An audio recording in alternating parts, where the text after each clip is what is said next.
Welcome back to Origami Videos. Have you ever wondered how to make a triangle piece of paper out of a rectangular one? Don't worry, I will show you how.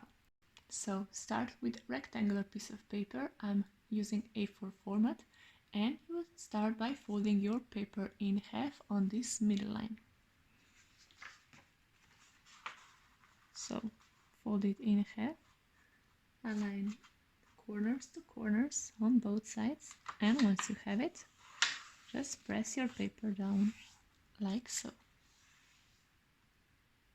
Now in next step, open your paper and start from this corner, fix it right here. Bring this outside line of the paper inwards like so, so this corner will be fixed, and bring this outside line of paper in until this corner meets this middle line of the paper.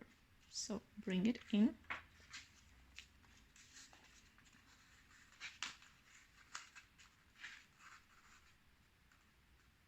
Corner is fixed. And now align it with the middle part. And now that this corner is aligned with this middle part, I will hold it and press it down.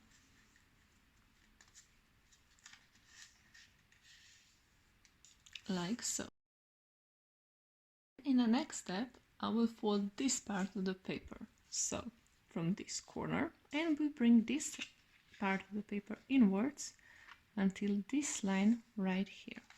So hold your paper down, and by doing so, you cannot go too far because the paper will stop you, don't worry about it.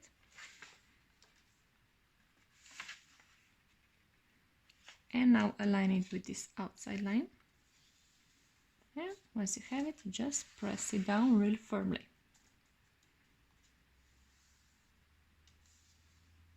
And now just open your paper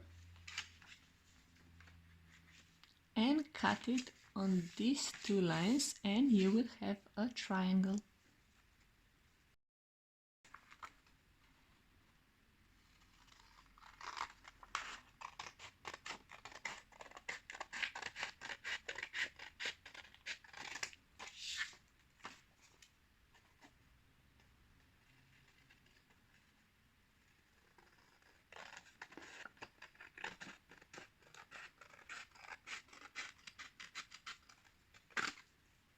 And you've made a triangle out of a square piece of paper.